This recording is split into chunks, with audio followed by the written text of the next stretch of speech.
இப்போ இந்த பவுண்டர் ஃபீல்டை வந்து நான் வந்து டெம்ப்ளேட் ஃபீல்டாக மாற்ற போகிறேன். ஸோ மாற்றின பிறகு இந்த பவுண்டர் ஃபீல்டுனால் டெம்ப்ளேட் ஃபீல்டுனால நம்மளுக்கு என்னென்ன விஷயங்கள் பாசிட்டிவாக ஆக போகுது அப்படின்றத நம்மளால் கெஸ் பண்ண முடியும். ஸோ அதுக்கு என்னோட டிசைனர் வியூக்கு போய்க்கிறேன். நான் போயிட்டு இந்த இடத்துல நம்ம டிசைனர் நம்மளோட கிரிட் வியூ இருக்கு இல்லையா, அதோட ஸ்மார்ட் டேக்கை கிளிக் பண்ணிக்கிறேன். அதாவது இந்த சின்ன ஆரோ, இந்த சின்ன ஆரோ உங்களுக்கு தெரியலனா நம்ம கிரிட் வியூவை ரைட் கிளிக் பண்ணி ஷோ ஸ்மார்ட் டேக் அது கிளிக் பண்ணிங்கன்னா ஆட்டோமேட்டிக்காக உங்களுக்கு இந்த சின்ன விண்டோ ஓப்பன் ஆகும். அண்ட் இதில் போயிட்டு எடிட் காலம்ஸ் போயிட்டு என்னுடைய கேட்டகரி நேமில் செலக்ட் பண்ணிவிட்டு convert this field to template field கொடுத்துருங்க. கொடுத்துட்டு இப்போ ஓகே கொடுங்க.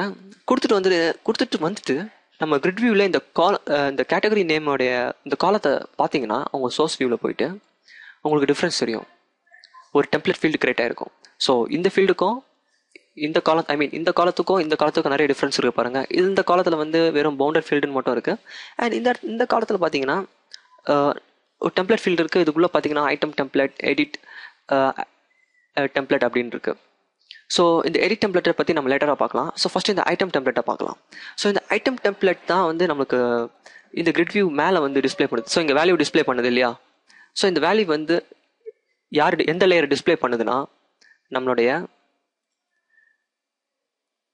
இந்த ஐட்டம் டெம்ப்ளேட் ஃபீல்டு தான் வந்து நம்ம கிரிட் வியூ நம்ம அந்த ப்ரௌசரில் நம்மளுக்கு வேல்யூவை டிஸ்பிளே பண்ணிட்டு இருக்கு.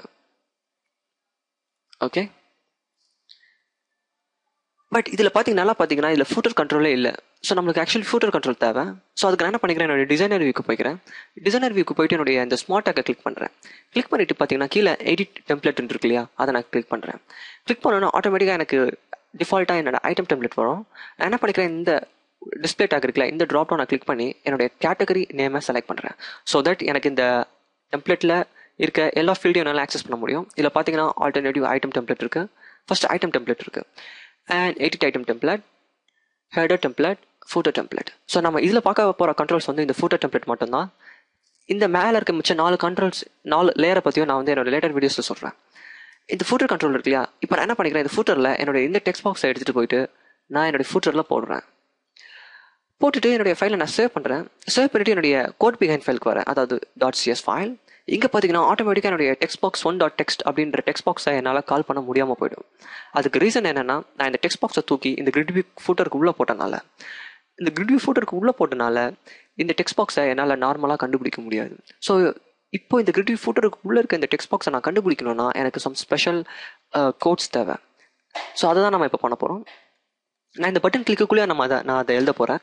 ஓகே, இப்போ நம்ம கிரிட் வியூ ஃபூட்டரில் இருக்க டெக்ஸ்ட் பாக்ஸை நம்ம கண்டுபிடிக்கிறதுக்கு நான் இந்த கோட் எழுதுறேன்.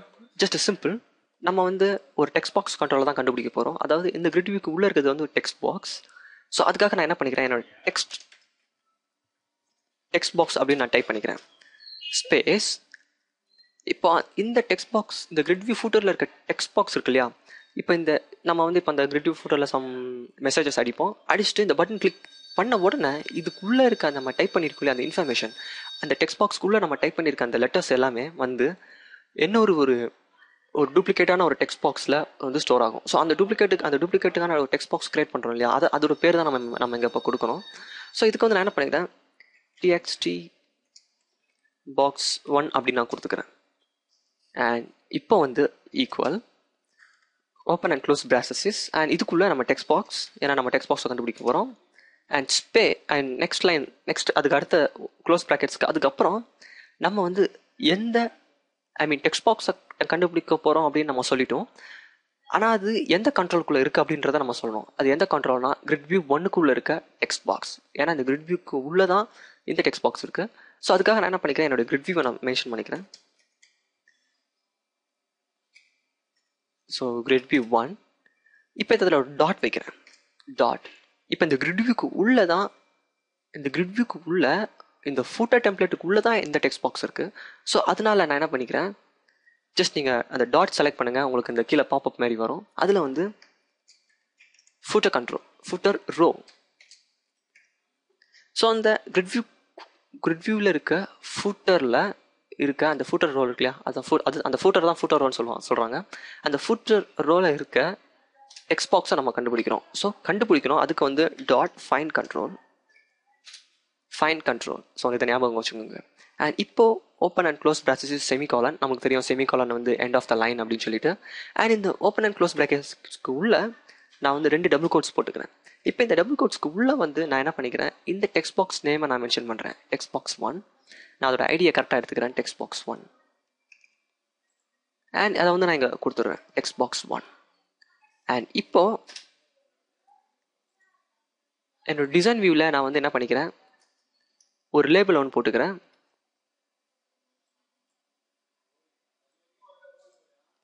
அண்ட் இதோடைய டெக்ஸ்ட் ஃபீல்டு நான் இப்போதைக்கு எம்டி பண்ணிக்கிறேன், ஏன்னா இந்த இடத்துல வந்து நம்ம ரிசல்ட்டை டிஸ்பிளே பண்ண போகிறோம்.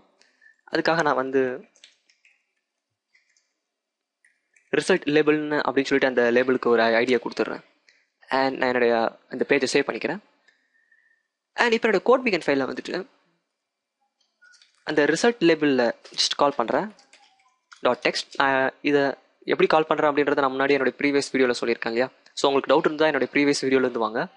அண்ட் ஈக்குவல் என்னுடைய டெக்ஸ்ட் பாக்ஸ் 1.text. ஸோ என்னோட டெக்ஸ்ட் பாக்ஸ் டாட்னு வச்சாலே எங்கள் டெக்ஸ்ட் வந்துடும். ஸோ இதுக்கு என்ன அர்த்தம்னா இது ஒரு டெக்ஸ்ட் பாக்ஸாக இப்போ கன்சிடர் பண்ணப்படுது. அண்ட் செமிகாலன் வச்சு நான் அந்த எண்ட் ஆஃப் த லைனை முடிச்சிட்டேன். ஸோ இந்த ஒரு சின்ன ஒரு லைன் கோட் மூலயமா நம்ம கிரிட் வியூக்கு உள்ளே இருக்க அந்த கிரிட் வியூ ஃபூட்டரில் இருக்க அந்த பர்டிகுலர் டெக்ஸ்ட் பாக்ஸை என்னால் ஈஸியாக கண்டுபிடிக்க முடியும்.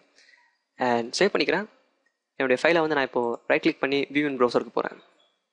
ஓகே, என்னுடைய இது ரீஃப்ரெஷ் ஆகாமல் இருக்குது. ஜஸ்ட் நான் அதை க்ளோஸ் பண்ணிவிட்டு திரும்பி ஓப்பன் பண்ணுறேன். ஓகே, ஸோ இங்கே பார்த்தீங்கன்னா என்னோட டெக்ஸ்ட் பாக்ஸ் இருக்குது, உங்களுக்கு தெரியுதுல்ல டெக்ஸ்ட் பாக்ஸ். ஸோ இந்த டெக்ஸ்ட் பாக்ஸ் நான் இப்போ சம்திங் டைப் பண்ணுறேன்.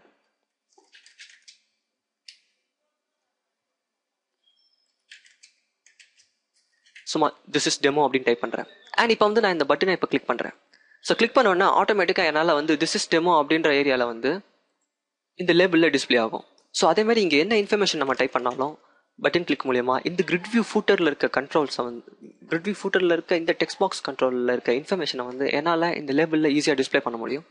ஸோ இது மூலயமா நம்ம வந்து ஈஸியாக ஃபூட்டர் கண்ட்ரோலை கண்டுபிடிச்சி இந்த ஃபூட்டர் கண்ட்ரோலுக்குள்ளே இருக்க இன்ஃபர்மேஷனை நம்மளால் SQL query யூஸ் பண்ணி நம்மளால் டேட்டா பேஸ்குள்ளே இன்சர்ட் பண்ண முடியும். ஸோ இன்சர்ட் கமாண்ட் எப்படி எழுதுறதுன்றதை நான் ஆல்ரெடி முன்னாடி சொல்லியிருக்கேன்.